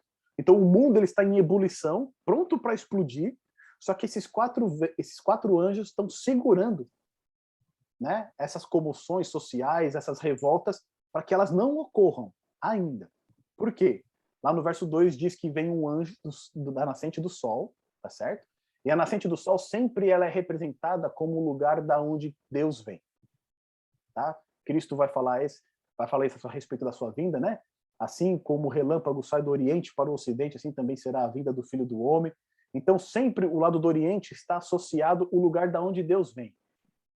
Deus plantou um jardim, né, do lado oriente, do lado do leste, e aqui vem um anjo da nascente do sol, e ele tem o quê? O selo do Deus vivo. E ali ele clama em grande voz aos 4 anjos, aqueles que foram dados para fazer dano à terra e ao mar, dizendo, não danifiqueis nem a terra, nem o mar, nem as árvores, até o quê? Até selarmos na fronte os servos do nosso Deus. E aí, então João vai ouvir, né, o número daqueles que foram selados, que foi o número de 144 mil. Quando a gente olha essa descrição aqui, algumas coisas vêm à nossa mente, né? Primeiro, se esse 144 mil é literal ou ele é simbólico. Eu acredito que isso é fácil de responder. Uma vez que a gente está estudando um livro que é simbólico, o número de 144 mil, ele também é simbólico, tá certo? E a gente percebe que esses 144 mil que são selados são aqueles que ficarão de pé na volta de Jesus. Quando todo o mundo estiver em comoção, né? Quando esses 4 ventos forem soltos e eles arrasarem a terra, trazerem guerras, trazerem pestes, trazerem, né, tudo aquilo que a gente vai ver um pouco antes da vinda do Senhor Jesus, aqueles que vão resistir a tudo isso, quem são? Os 144 mil, esses que foram selados. Mas este não é um número literal, ele é um número simbólico, tá bom? Então a gente tem algumas referências aqui, depois vocês podem assistir o vídeo e ver da onde que João extrai aqui cada uma dessas referências a respeito do selamento. Mas um ponto que é interessante para a gente trazer aqui é o seguinte, tá? A missão que esse anjo traz é que a destruição sobre a terra não pode ocorrer até que os servos de Deus sejam o quê? Selados. Tá bom? Essa é uma imagem que João ele vai extrair lá de Ezequiel no capítulo 9, do verso de 1 a 11, onde ali ocorre um selamento em Jerusalém. Tá certo? Em Jerusalém. Jerusalém é a cidade de Deus, a cidade do povo de Deus. Só que o povo de Deus ele estava o quê? Em apostasia. Eles estavam longe de Deus. E por conta disso, Deus enviou juízo sobre Jerusalém. Lembra que a gente falou que Jerusalém é um microcosmo do universo? Né? Então, a história que acontece ali com o povo de Deus em Jerusalém, depois ela é ampliada em Apocalipse para o mundo inteiro. Tá certo? Então, aquilo que ocorreu ali na visão que o profeta Ezequiel tem de Jerusalém, em que um homem com uma roupa de linho, né, e um tinteiro na mão, e é dada a ordem para que ele cele na fronte todos aqueles que gemem e todos aqueles que ficam aflitos por conta da iniquidade que é praticada na minha cidade. Ou seja, todos aqueles que não se conformam com as práticas mundanas, que não se conformam com a idolatria, todos aqueles que não se conformam como as pessoas têm tratado as coisas santas de Deus, que eles sentem aflição por conta disso, né? Eles ficam conduídos com a situação que o mundo se encontra. É dito o quê? Para que eles sejam selados, tá certo? E ali, depois que essas pessoas são seladas em Ezequiel, é dito então que os homens com armas, eles vêm e destroem, né? Eles matam ali aqueles que não estão selados. Tá? Então, estou resumindo aqui a visão que o profeta Ezequiel tem, e é essa mesma visão que João transporta para Apocalipse. Então, antes, né, dos ímpios serem destruídos, antes dos juízos de Deus caírem sobre a terra, o povo de Deus precisa o quê? Ser selado. Porque esse selamento vai ser uma proteção sobre aquilo que está por vir. Tá bom? Então, o que é esse selamento? Olha só, isso aqui a gente vai ler só para a gente tirar algumas questões aqui, tá? Então, Efésios, no capítulo 1, verso 13 e 14. Vamos lá abrir em Efésios, e quem puder, quem já encontrar, por favor, lê para a gente. Efésios, capítulo 1, verso 13 e 14. A gente vai ver como que nós somos selados. De que maneira nós somos selados. Quem encontrar, por favor, pode ler para a gente.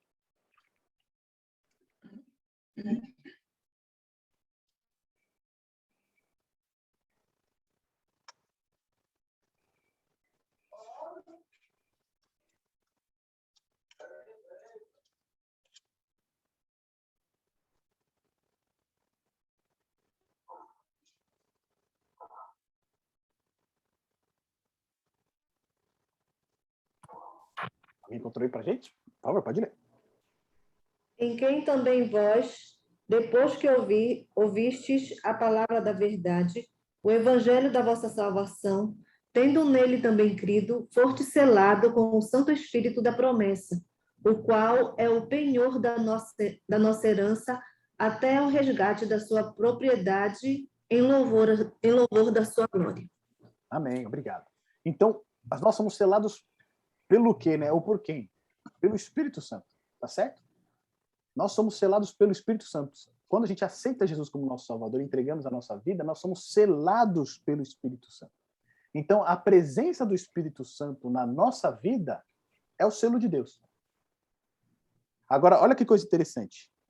O Espírito Santo, lá em 2 Coríntios, Paulo também vai repetir essa mesma ideia, só que olha comigo lá em Atos, capítulo 5, verso 32. Atos, capítulo 5, verso 32, vai dizer o seguinte, que se a gente estiver selado com o Espírito Santo, a nossa vida, ela vai mudar. Olha só, quem encontrou pode ler pra gente.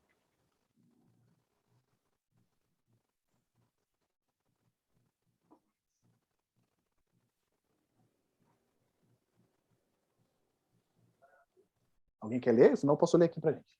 Atos 5:32. Posso ler? E nós somos testemunhas acerca destas palavras, nós, e também o Espírito Santo que Deus deu àqueles que lhe obedecem.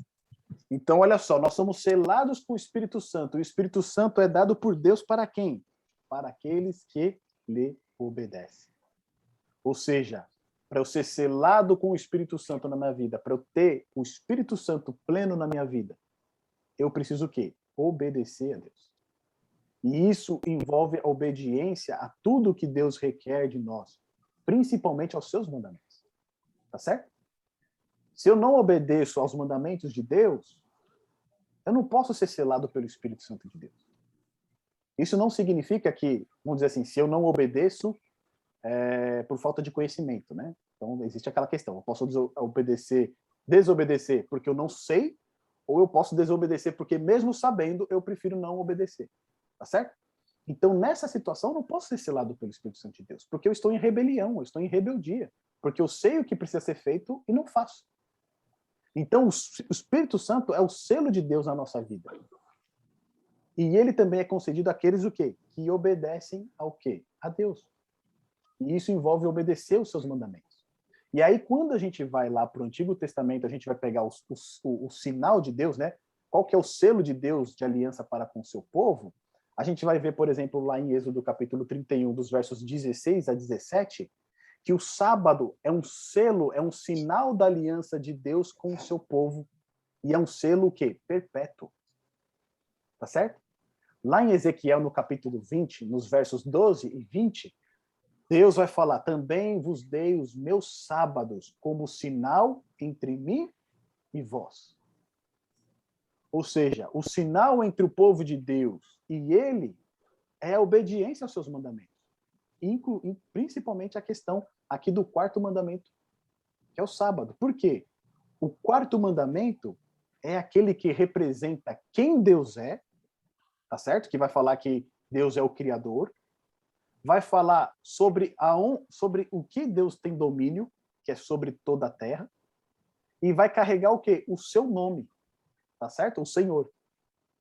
Então, o quarto mandamento, ele fica no centro do decálogo, né? Dos 10 mandamentos, ele é o centro da lei de Deus, e ali também ele é o selo de Deus.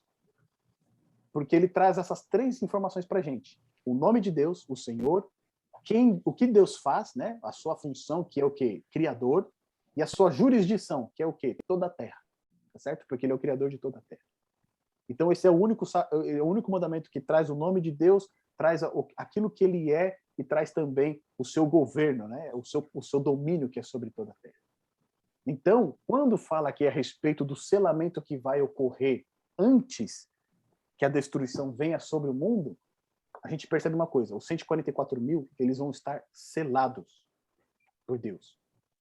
No entanto, esse selo é a presença do Espírito Santo na vida do cristão. Tá certo? É a presença do Espírito Santo, ele vai ser cheio do Espírito Santo. Só que sendo cheio do Espírito Santo, ele é cheio do Espírito Santo para obediência aos mandamentos de Deus. Inclusive o quarto mandamento, que é o selo de Deus. Então, nos últimos momentos, quando a terra estiver ali, próxima à vinda do Senhor Jesus, aqueles que forem selados, eles serão selados com o Espírito Santo de Deus para a obediência a todos os mandamentos.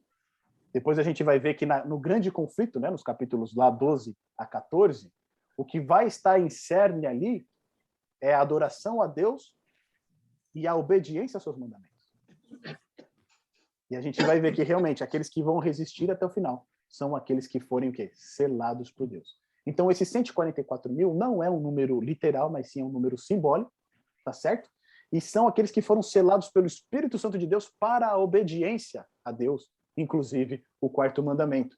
E aí a gente tem um ponto que é muito interessante, que fala, né, por que 1.000? Tá certo? E 1.000, lembra quando a gente mostrou lá a disposição das tribos em torno do santuário? Né? Lembra que elas se acampavam ali em torno do santuário e elas eram organizadas por tribo, cada seção ali, cada divisão tinha o seu líder, etc. E a gente percebe que cada tribo ali, a organização dessas tribos, quando eles iam para a batalha,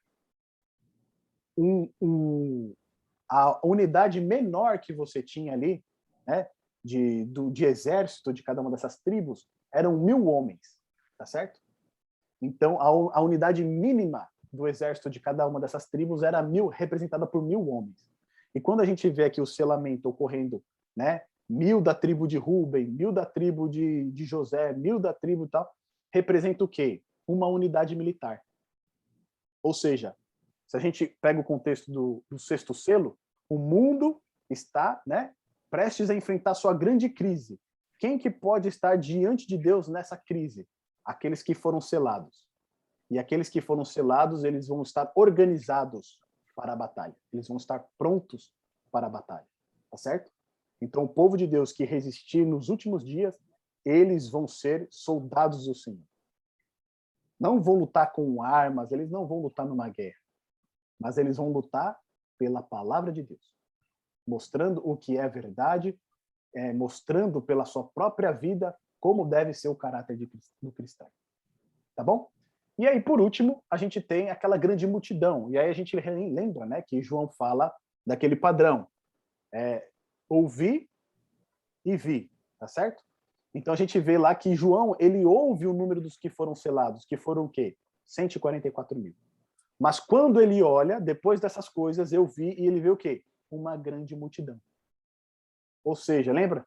Ele ouve uma coisa, mas quando ele vai ver, ele vê outra. Mas aquilo que ele está vendo é exatamente aquilo que ele ouviu.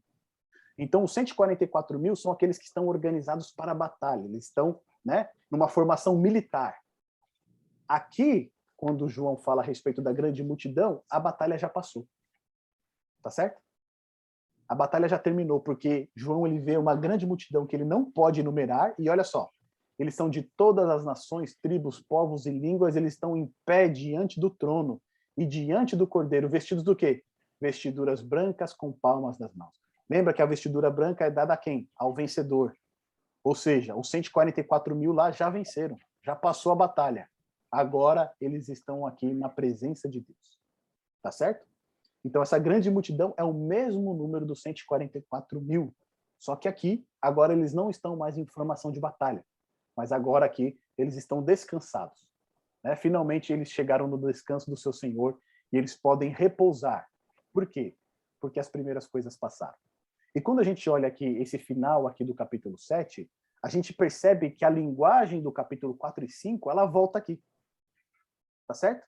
Então a gente tem de novo os anciãos, a gente tem de novo os 4 seres viventes, a gente tem de novo a visão do trono, e o louvor, a glória, a sabedoria, as ações de graça, a honra e o poder e a força seja o nosso Deus. Ou seja, o mesmo cântico entoado aqui pela grande multidão faz eco para aquele cântico que é entoado para o Cordeiro lá no capítulo 5.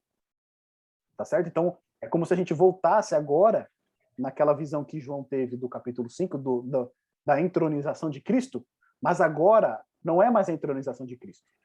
Agora, né, todos os salvos estão ali diante de Deus para adorá-lo. Se aquilo que a gente viu na visão do capítulo 5, né, só tinham 24 anciãos que eram os representantes da terra, né? Agora a gente tem o quê? Uma grande multidão. Tá certo? Então aqui está todo o povo de Deus diante dele para adorar. E ali ele vai completar dizendo, né? Ele pergunta para João quem são estes que estão com as vestiduras brancas. E aí João fala, né? Tu sabes. E ele então responde, são estes os que vêm da grande tribulação. Eles lavaram suas vestiduras e as alvejaram no sangue do Cordeiro. Ou seja, aqui a gente vê, lembra lá que a gente viu nas 7 igrejas, que lá no capítulo 3, verso 10, quando fala de Filadélfia, que Deus iria proteger, assim como eles guardaram a palavra dele, ele iria guardar eles na hora da provação que virá sobre todo mundo, né? A grande tribulação que virá sobre todo mundo, Deus ia proteger o seu povo. Aqui a gente vê o cumprimento, tá certo? Porque o ancião diz que esses que estão aqui vestidos de branco diante do trono são aqueles que vieram da grande tribulação. Lá em Daniel 12, no verso 1, quando a gente fez o nosso estudo de Daniel, né? Diz que vai vir um tempo de angústia, o qual nunca houve no tempo do fim, tá certo? Quem que vai passar por esse tempo de angústia, o qual nunca houve antes? Os 144.000. Aqueles que foram selados por Deus. E aqui vai mostrar, né? Como que eles alcançaram essa posição, como que eles chegaram até aqui. Por quê? Porque eles lavaram as suas vestiduras e alvejaram o quê? O sangue do Cordeiro. Meus amigos, aqui, mais uma vez, fica claro que ninguém vai alcançar o céu por mérito próprio, por aquilo que fez. Né? Muitas vezes existe a discussão dos 144 mil, não, eu quero fazer parte desse grupo, eu quero estar lá, eu quero estar presente quando Jesus voltar, eu quero passar pela última grande crise, como se isso fosse algo, né, que fosse, separasse, né, um grupo especial, né, como se os outros não fossem. Mas aqui, diante dessa grande multidão, a gente vê que todos ali recebem a mesma recompensa. Todos estão vestidos de branco e estão diante do trono do Senhor. E todos ali que estão, eles estão porque eles aceitaram os méritos de Cristo na sua vida. Eles aceitaram a salvação. Eles entregaram a sua vida a Jesus, foram selados pelo Espírito Santo, obedecem agora aos mandamentos de Deus, pelo poder do Espírito, não pela sua própria força. E agora podem estar diante do trono do Senhor. Olha só. Verso 15. E eles servem de dia e de noite no seu santuário. Lembra que a gente viu no capítulo 5 que digno é o Cordeiro, né? Por quê? Porque ele comprou reis e sacerdotes com o seu sangue para o nosso Deus. Ou seja, aqui a gente vê, né, o serviço de dia e de noite ao seu santuário, ou seja, o sacerdote. Aqui a gente vê os santos exercendo realmente o papel de sacerdote, servindo a Deus dia e noite. E aqui traz um ponto interessante que diz o seguinte: e aquele que se assenta no trono estenderá sobre eles o quê? O seu tabernáculo. Em outras versões vai estar dizendo aqui que ele vai estender sobre eles a sua sombra, tá bom? E aí depois diz no verso 16 e 17, jamais terão fome, nunca mais terão sede, não cairá sobre eles o sol, nem ardor algum, pois o Cordeiro que se encontra no meio do trono os apacentará e os guiará para as fontes da água da vida, e Deus lhe enxugará dos olhos toda lágrima. Ou seja, Deus aqui ele está dizendo para a gente que vai existir um período de tribulação terrível. Muitos vão passar fome, uns vão ter sede, tá certo? Alguns vão ser queimados pelo sol, tá certo? A Raquel já falou lá que lá tá pegando lá, né? A umidade lá tá baixa, já tá enfrentando um abafado terrível. Então, isso já estava predito, tá vendo? Isso aqui é profecia se cumprindo. Então, a gente percebe que as dificuldades, elas vão vir. O fato de nós sermos selados não significa que nós não iremos passar pelas dificuldades. Mas significa que, apesar das dificuldades, nós seremos vencedores. Tá certo? Porque quem está conosco? O grande capitão do universo, nosso Senhor Jesus. E a linguagem que é utilizada aqui no final é a linguagem lá do Salmo 23. O Senhor é o meu pastor e nada me faltará. Né? Ele me guia às fontes das águas. Ou seja, aqui expressa o cuidado que Cristo tem por nós. Ainda que nós tenhamos que passar por tribulações, a promessa que ele fez lá em Mateus 28, eis que estou convosco até a consumação dos séculos, ela é real. Cristo ele vai passar junto conosco nessa tribulação. A gente não vai passar sozinho.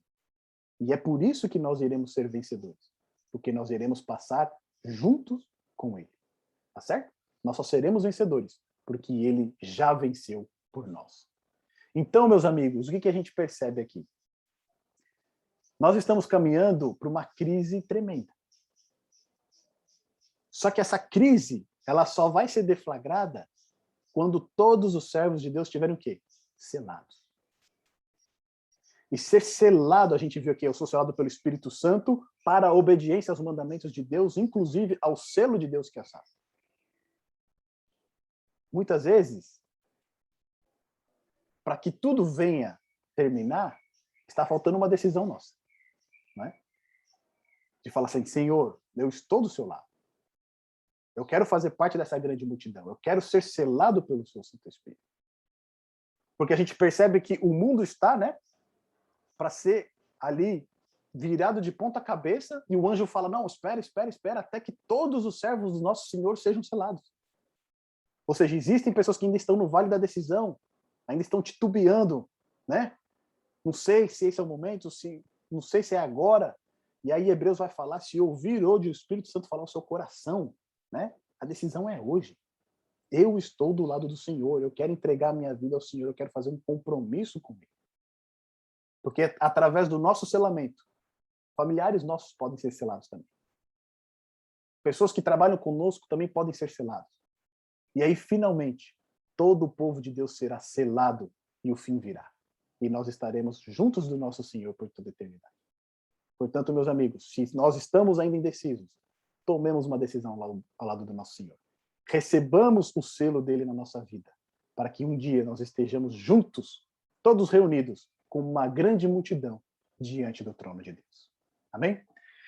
Meus amigos, olha só, chegamos à metade do estudo. No próximo sábado a gente vai ver as 7 trombetas. Capítulo 8, verso 2, tá certo? Até o capítulo 11, verso 18. Então já estou aqui passando para vocês os textos que a gente vai estudar durante a semana. E no sábado que vem a gente se encontra aqui para aí estudar um pouquinho mais a respeito das 7 trombetas. Tá certo? Então a gente já tem aqui o nosso guia, as nossas ferramentas para este estudo. E aí, no próximo sábado, a gente só aprofunda um pouquinho mais nessas questões. Tá bom? Tragam as suas dúvidas, tragam as suas ideias. E neste momento aqui, eu quero abrir para vocês fazerem seus comentários, esclarecerem algum ponto que talvez não tenha ficado tão claro. Fiquem à vontade para abrir o microfone aí e contribuir com a gente no final desse estudo.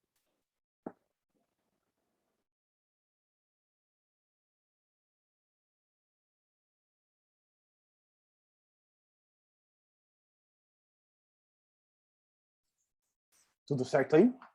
Tudo certo, Pretinha? Tudo. Eu corri, hein? Eu corri o máximo que deu.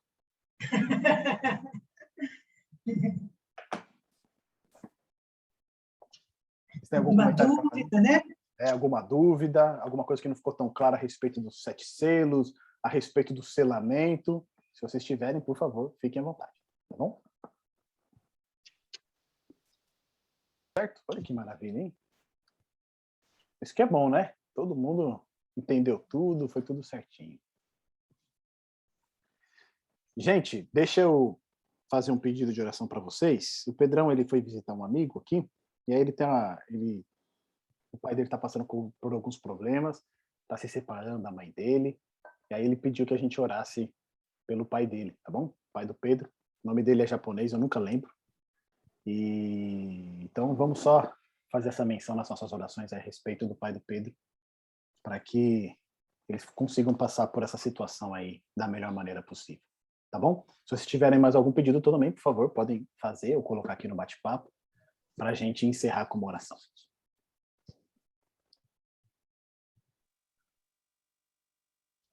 Oi. Olá. Contribuir aqui, né? Falar um pouquinho. Peraí, deixa eu ajeitar aqui. Muito interessante tudo que foi dito. Eu acho que por isso que eu estou quietinha aqui. Você disse tudo o que eu precisava ouvir. Eu realmente desconhecia sobre o estudo dos 7 selos e fiquei realmente lendo com carinho, com atenção, e pude perceber, né, que a obediência, ela não é tão simples assim, né? E o estudo de hoje se cumpre com o que a gente já vem estudando junto, que a gente fala sobre as promessas de Cristo em nossa vida, e que Deus, ele não é só nosso advogado, ele é juiz também, né? Sim. E nós, seres humanos, a gente precisa tomar muito cuidado quando a gente fala no nome de Cristo, porque não é tão simples assim. Deus, ele é único, né? E eu fiquei bastante reflexiva, confesso, com o estudo de hoje. Muito obrigada. Muita coisa eu desconhecia e vou passar a estudar melhor, né? Fazer outras pesquisas. Não tenho muito o que falar, não. Só agradecer e fica a reflexão, realmente, da obediência. Se estamos realmente sendo obedientes a Deus. Eu fiquei pensando assim, né? Na época que eu fui adolescente, eu dei trabalho para uma mãe assim, mas eu nunca fui assim tão desobediente, né? E o fato da gente obedecer a Cristo, obedecer a Deus,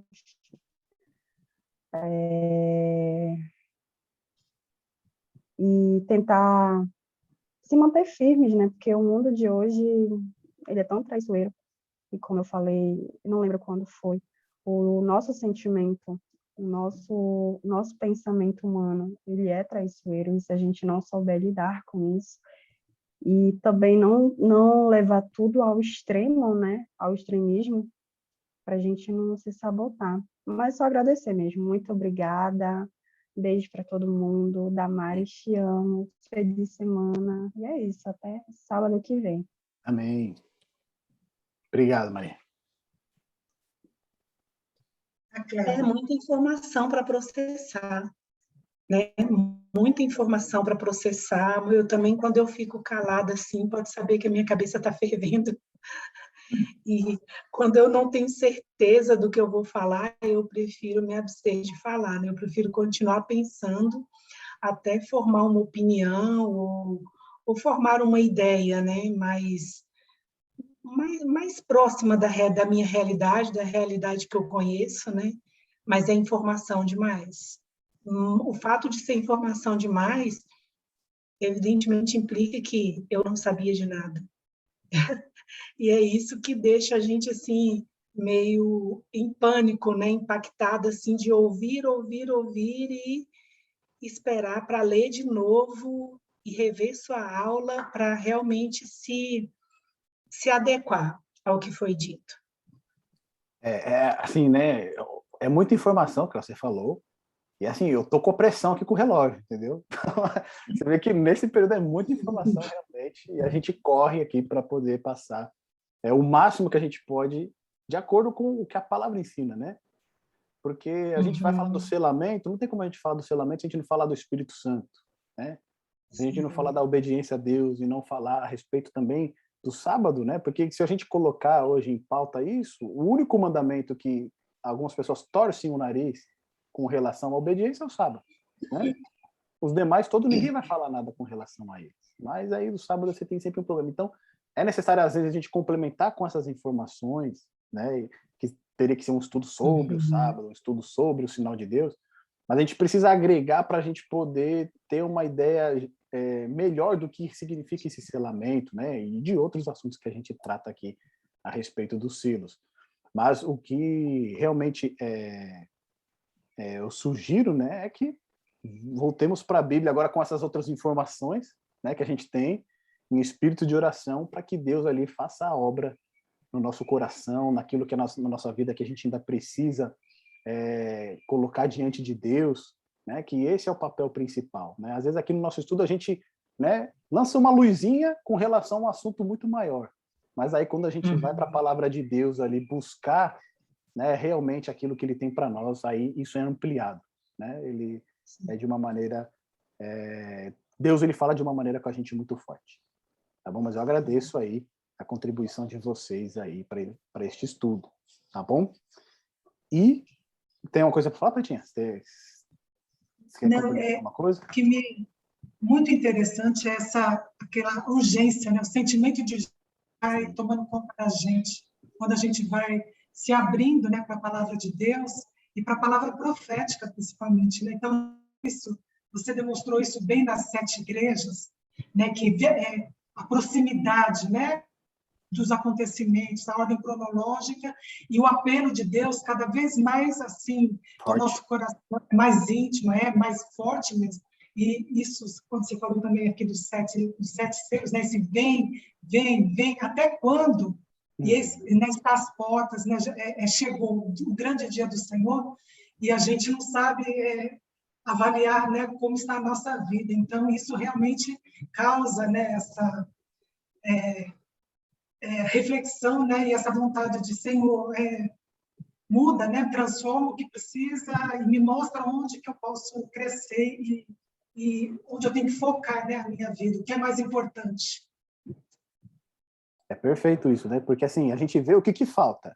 Falta ser selado o povo de Deus, né? Porque assim, o 6º selo, ele fala a respeito da vinda de Jesus. Ou seja, a gente já está vivendo nesse período do 6º selo, né? A gente viu que aqueles grandes sinais já ocorreram lá em 1800, 1700, né? Perto do tempo do fim. Ou seja, a gente já está um pouquinho mais adiante. Então só falta realmente Cristo voltar. Só que para ele voltar, o povo precisa estar o quê? Selado. Ou seja, o povo tem que tomar uma decisão, né? Eu quero receber o selo. Senhor, habita na minha vida com o teu Santo Espírito, me guia, eu quero, né, ser totalmente seu.